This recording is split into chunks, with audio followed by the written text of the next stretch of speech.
नगर school के सम्मान में कांग्रेस पार्टी मैदान में, संजय नगर स्कूल के सम्मान में कांग्रेस पार्टी मैदान में, शिक्षा बचाओ देश बचाओ, शिक्षा बचाओ देश बचाओ, भारत माता की जय, भारत माता की जय। हमारे बाथरूम में अभी सफाई कर्मचारी कोई नहीं है, जो 8वीं क्लास में जो बहुत बदबू आती है। जैसे घर में जो व्यवस्था रहती है जिसमें हमेशा सफाई किया जाता है, वैसा कोई भी व्यवस्था नहीं किया गया है अभी। तो इस वर्ष इसमें कुछ बोलना चाहते हैं कि अगर पढ़ाई करते वक्त ये बदबू आता है तो संघर्ष होता है बच्चों को, इससे कई लोगों की तबीयत भी खराब हो चुकी है। स्वागत करता हूं मैं ओमराज सरदार आप सभी का आवाज़ इंडिया के उसी बहुचर्चित शो में जिसका नाम है आवाज़ आपकी। दोस्तों, इस वक्त हम लोग नागपुर के पूर्व क्षेत्र में है, महानगर पालिका का जोन नंबर 10 लकड़गंज परिसर में खड़े हैं। यहाँ मेरे पीछे कांग्रेस के कुछ कार्यकर्ता यहाँ पर खड़े हैं। ये डिप्टी सिग्नल से आए हुए हैं। वहाँ पर महानगर पालिका की एक स्कूल है। वैसे ही महानगर पालिका की स्कूलों की शहर भर में कमी है। मैक्सिमम स्कूलें तो बंद हो चुकी है, बंद होने की कगार पर है। और जिन स्कूलों में विद्यार्थी हैं उन स्कूलों की हालत बहुत ही खस्ता है। मतलब रात भर बिजली शुरू रहती है, ना तो वहाँ पर विद्यार्थियों के लिए किसी तरह की कुछ सुविधाएं उपलब्ध है। सारी चीज़ों से बाधित वो स्कूल है। वो स्कूल के आंदोलन के लिए यहाँ पर कुछ कार्यकर्ता, यहाँ पे कांग्रेस के लोग आए हैं, कांग्रेस के कुछ युवा कार्यकर्ता आए हैं। इनसे बातचीत करते हैं, उनसे जानते हैं पूरा हाल। नमस्कार, मेरा नाम अनिल शिवराम साहू।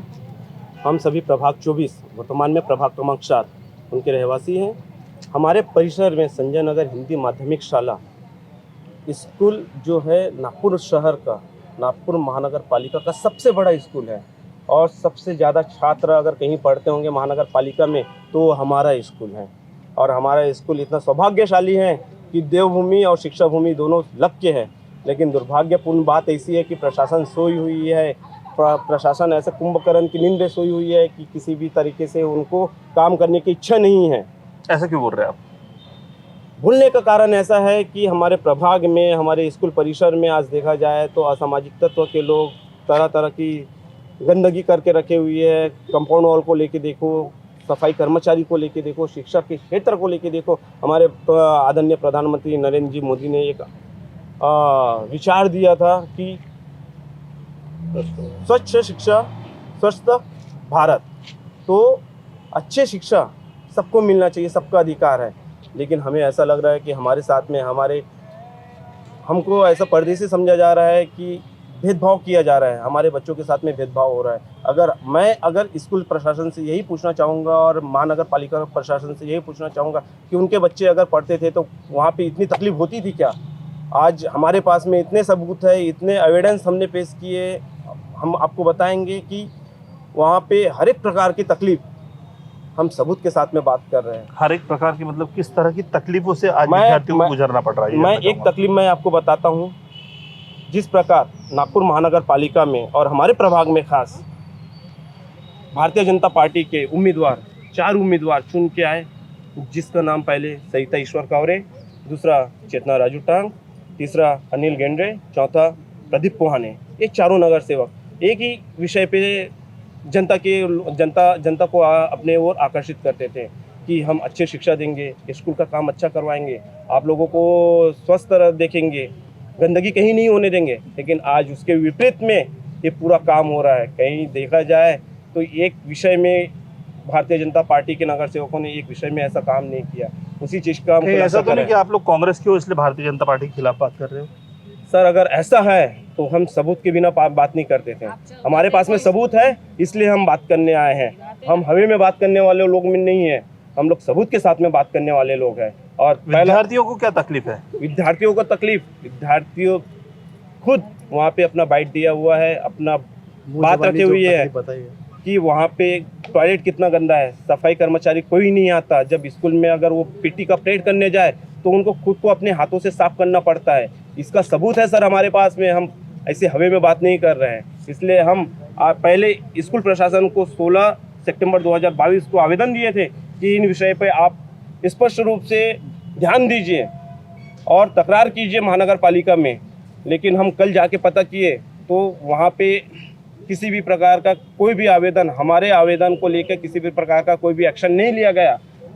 संजय नगर स्कूल में जो भी व्यवस्थापन बैठे हुए हैं, प्रिंसिपल बैठा हुआ है, उनका 1 भी % हमारे आवेदन को लेके चिंतित नहीं है। तो हमने आज फिर से आयुक्त साहब को हमने आवेदन दिए हैं और उसके साथ में प्रतिलिपि कॉपी दिया हुआ है आयुक्त महोदय को, शिक्षण अधिकारी महोदय को और जिला अधिकारी महोदय को कि हमारी जितनी भी समस्याएं हैं इन पे जल्द से जल्द कार्रवाई होनी चाहिए। जिसमें से मैं पहली समस्या अपना उजागर करता हूं कि वहां पे सफाई कर्मचारी जो रहती है, सफाई कर्मचारी वहां पे उपलब्ध नहीं रहता है और सफाई कर्मचारी उपलब्ध नहीं रहने की वजह से वहाँ पे गंदगी होती है और गंदगी होने से बच्चों बीमार पड़ते हैं और बीमार पड़ने की वजह से हम जैसे गरीब लोग, हमारे जो भाई लोग हैं, गरीब लोग हैं जो रोजी मजूरी करके अपने पेट पालते हैं, वो बच्चों का इलाज फिर कैसा करेंगे। तो कहीं ना कहीं इन सब चीज़ों में सुधार होना चाहिए। मेरा नाम रवि सिलुटिया है, कांग्रेस से छोटा सा कार्यकर्ता हूँ मैं और डिप्टी सिंगल प्रभाग 7 में रहवासी हूँ। वहाँ पे आए दिन जब भी कोई आधा घंटा जैसा बारिश हो जाती है वहाँ पे, तो ऐसा जो स्कूल का जो एंट्री गेट है, एंट्री गेट में चाहे मैडम हो, चाहे वहाँ के शिक्षक हो या वहाँ के बच्चेगण हो, उनको जाने के लिए अपना ऐसा कपड़ा उठाना पड़ता है। ये तकलीफ पिछले कीचड़ बहुत ज़्यादा है, पानी का जमाव जो है और पानी का जो जमाव है पूरा गंदगी से भरा रहता है, पानी निकलने को जगह नहीं है। और वहाँ पे जो टीचर लोग जो है वो अपने गाड़ी में वहाँ पे 2-3 बार हादसा हो चुका है, गिर गए, खुद ही गाड़ी ले जाते होते, टीचर खुद गिर चुके हैं। और टीचर लोगों के पास जाओ कंप्लेंट लेने जाओ तो वो खुद बोलते हैं कि हम तो दे के थक गए प्रशासन को हमारी बात सुनने वाले नहीं है, ऐसा बोलते। ये खुद टीचरों का कहना है, वहाँ के मैडमों का कहना है कि सुनते नहीं है। सर, मेरा नाम हेमचंद बिरवंशी है और मैं यहाँ एज अ पार्टी वर्कर भी आया हूँ, एज अ पेरेंट्स भी आया हूँ, क्योंकि वहाँ मेरी भतीजी भी पढ़ती है। उसको जब वहाँ टॉयलेट जाना रहता है तो वहाँ का टॉयलेट इतना गंदा है, वो करीब 5 साल की है, उसको इतना सेंस है कि इतना टॉयलेट गंदा है, वो घर आती है टॉयलेट यूज़ करने के लिए। वहाँ का टॉयलेट इतना गंदा है, अगर यही स्थिति रही तो मुझे शायद कुछ दिनों बाद ऐसा लगता है शासन प्रशासन के रवैये से कि मुझे वहाँ से टीसी लेना पड़ेगा। मैं भी वहाँ पढ़ा हूँ, लेकिन इस तरह का जो अभी जो कंडीशन है वो नहीं था। वर्तमान जो नगर सेवक है, ये जो इनका जो है सिर्फ प्रचार प्रसार में ही इनका ध्यान है और स्कूल की सफाई के प्रति नहीं है। जो शाला प्रबंधन समिति है उसमें भी ऐसे लोग हैं जिनके बच्चे प्राइवेट स्कूल में पढ़ते हैं और स्कूल से लेना देना नहीं है, वहाँ की तकलीफ से उनको कोई मतलब नहीं रहेगा। ना शाला प्रबंधन समिति की मीटिंग होती है। शाला प्रबंधन समिति का उद्देश्य होता है कि शाला की जो समस्याएं हैं उसको स्टाफ के साथ डिस्कस किया जाए, उसको दूर किया जाए, जबकि ऐसा कुछ नहीं है। मैंने आयुक्त सर से मांग किया है कि आप तुरंत शाला प्रबंधन समिति को बर्खास्त करें, उसमें ऐसे लोगों को इन्वॉल्व करें जो जिनके बच्चे वहाँ पढ़ते हैं, ताकि जिनके बच्चे पढ़ेंगे तो उनको दर्द होगा कि यहाँ ये समस्या है, तभी वो समस्या का समाधान करेंगे। और ऐसा कंडीशन रहा ना तो मुझे ऐसा लगता है शासन प्रशासन का यही उद्देश्य है कि जिस तरह प्राइवेटाइजेशन हो रहा है हर चीज़ का, तो इनका उद्देश्य ये है कि स्कूल को इतना ख़राब कर दो, इतना बदतर स्थिति में ला दो कि जो गरीब से गरीब भी है वो भी अपने बच्चों को प्राइवेट स्कूल में पढ़ाने के लिए मजबूर हो जाए। और जैसे कि स्कूल का नियम है कि अगर इस स्कूल में 30 बच्चे से कम है तो स्टाफ कम होंगे तो धीरे धीरे दर्ज संख्या कम होगी, स्कूल ही बंद हो जाएगा। स्कूल बंद हो जाएगा तो शासन का पैसा बचेगा। तो ये जो है एक प्रकार से जो गरीब वर्ग के लोग हैं जिनको पर ऑलरेडी महंगाई का बोझ है, उनको मतलब शिक्षा से भी वंचित करने का ये है कि ये लोग अशिक्षित रहे और जो है ये मजदूर बन के ही रहे। तो मैं शासन प्रशासन से निवेदन करता हूँ, ये जो हमारी समस्या जो ये आयुक्त साहब को सौंपा गया है, इसमें कहीं भी कोई ऐसा पॉइंट नहीं है जो भगवान आके हल करे। यहाँ पे जितनी भी समस्याएं हैं वो ये अगर ध्यान दे तो वो कुछ दिनों में हल हो सकता है। शासन चाहे तो कुछ भी कर सकती है। ये मैंने आयुक्त के साहब के अनुपस्थिति में जो साहब है उनके जिन्होंने हमारा ज्ञापन लिया, देवघरे साहब, उनसे मैंने अनुरोध किया कि आप इंस्पेक्शन कीजिए। अगर हमारी बातें हवा हुई है तो आपको खुद पता चल जाए, इंस्पेक्शन कीजिए। आप टॉयलेट में जाके अगर बिना रुमाल रखड़े आप टॉयलेट जाके दिखा दे तो मैं आपकी मान लूँगा। फुटेज के साथ में बहुत ख़राब कंडीशन सर। ऐसे कंडीशन में मैं तो सजेस्ट करूँगा कि अगर ऐसे यही कंडीशन रहा तो मैं तो अपनी बच्ची को वहाँ नहीं पढ़ाऊँगा। मेरा नाम राधेचरण गुरुपंच है, मैं कांग्रेस पार्टी प्रभाग अध्यक्ष हूँ 24 का।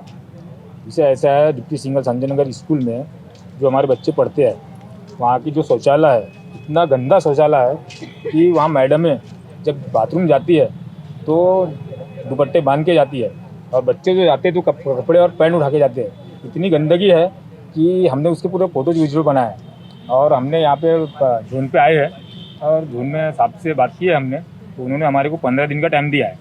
अगर 15 दिन के अंदर हम खामोश बैठेंगे, अगर 15 दिन के बाद हमारा सुनवाई नहीं होता है, तो मैं कांग्रेस पार्टी के पदाधिकारियों के साथ में प्रभागाध्यक्ष 24 का मैं धारण लेके बैठूंगा जोन के सामने।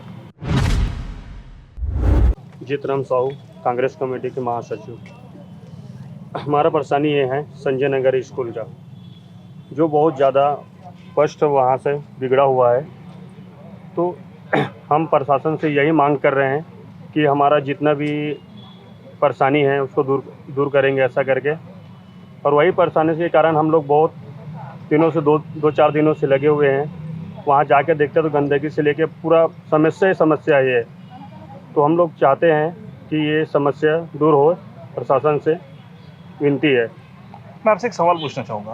अभी तकरीबन महानगर पालिका के जितने भी नगर सेवक थे उनके पद तो अभी नहीं के बराबर रहे हैं, सारा महानगर पालिका के अंडर में आ रहा है। हाँ, नहीं के बराबर स्टाफ के अंडर में आ रहा है। गंदगी ये आजकल में बनी हुई है या बरसों से चलती आ रही है? ये पहले से है। तो फिर इसके पहले आपने इस तरह का कोई पहल किया था? पहले हम लोग स्कूल में जाके जो प्रिंसिपल है उसको शिकायत दर्ज करवाए थे। फिर कितने बार शिकायत दर्ज किया आपने? ऐसा तीसरी बार हो गया होंगे। और 3 बार शिकायत दर्ज करने पर प्रिंसिपल का रवैया क्या था? रवैया उन्होंने भी सहमति क्या कहना क्या था उनका इस विषय में? हम आगे लेटर जो आगे भेजे हैं, हम लोग बोलते हैं कि हम लोग आगे लेटर भेजे हुए हैं और काम हो जाएगा, लेकिन समय निकलते जाता है, काम नहीं हो रहा है। टाल रहे हैं वो टाल रहे हैं, ऐसा बोल सकते हैं आप? हम टाल रहे हैं। यही कारण हम लोग सोचे कि वहाँ ना करके या अपन यहाँ आते हैं महानगर में आते करके ये बात प्रिंसिपल भी कॉर्पोरेट कर रहे थे। मेरा नाम राकेश वर्मा है। मैं संजय नगर हिंदी प्राथमिक शाला से पढ़ा हुआ हूँ। पहले जब 2002 में हम लोग 10वीं क्लास निकल गए वहाँ से, फिर 11वीं के लिए आगे गए, लेकिन उस समय तक हम लोग को कोई तकलीफ नहीं था। जिनका भी काल था उस समय पार्टियों का, उस समय हम लोगों को कभी कोई कष्ट नहीं हुआ, बाथरूम से लेके हर चीज़ के लिए। लेकिन जब से दूसरी पार्टियों का सत्ते में आए हैं तो हम लोगों को तकलीफ ही तकलीफ देखने को मिल रहा है। इसलिए हम लोगों ने सब दोस्तों ने मिलके किसी का झंडा तो लेके चलना ही पड़ेगा, कांग्रेस कार्यकर्ता का है या अदर का है। अब हमको कांग्रेस ही बढ़िया लगा, जो गरीबों का हित के बारे में सोचता है। तो हम लोग उनका झंडा लेके चल सामने आए और ये हल्ला बोल का प्रोग्राम रखे। क्या तकलीफें क्या हो रही है अभी? तकलीफें जैसे अनिल भाई ने बताया, गंदगी समस्या, वहाँ पीने का पानी का व्यवस्था नहीं है बरोबर ढंग से। ढंग से नहीं है मतलब क्या? है ही नहीं, पानी की व्यवस्था ही नहीं बरोबर। पानी के टैंक में क्या था, इल्ली वगैरह नहीं है वहाँ पे, हाँ, नल का ये सबका सुविधा नहीं हाँ, उसका तकलीफ है। बाथरूम का तो बता चुके हैं आपको, सफाई का, अतिक्रमण का। और हम लोगों ने खाना भी टेस्ट किए, उसमें भी कंकड़ उंकड़ का सुविधा ये है ना, शिकायत है। हम लोग ने खुद ही टेस्ट किए, आम आदमी बन के जाके। कुछ ऐसा हाल है। मैं जमुना बलराम साहू, मैं बोलना चाहती हूँ स्कूल की तरफ से ना बहुत ही गंदगी और बहुत ही कीचड़ मच्छर वगैरह बहुत ज़्यादा ही है। जल्द से जल्द उसको आप करें। और क्या है, आपके बच्चे स्कूल में हैं? मेरे बच्चे तो स्कूल में नहीं है, लेकिन बाकी के जो बच्चे हैं, लेकिन मेरी ही बच्ची है ना वो भी।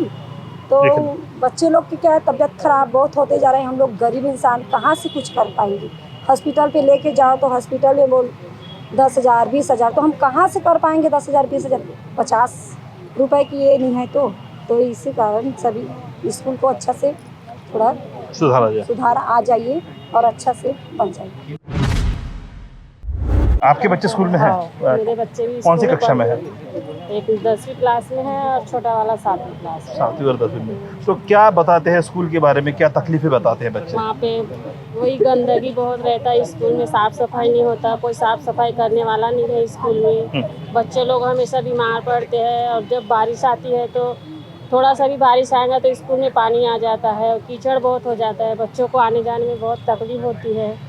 और वहाँ का लाइट पंखा दिन में भी जब स्कूल छुट्टी होता है तो बंद नहीं होता है, पूरे रात में चालू रहता है, रात भर शुरू रहता है। हाँ, कोई बंद करने वाला नहीं है। तो स्कूल के टीचर लोगों को या कोई चौकीदार रहता है उनको बंद करने के लिए बोलना चाहिए ना, तो कोई नहीं बोलते, तो चालू।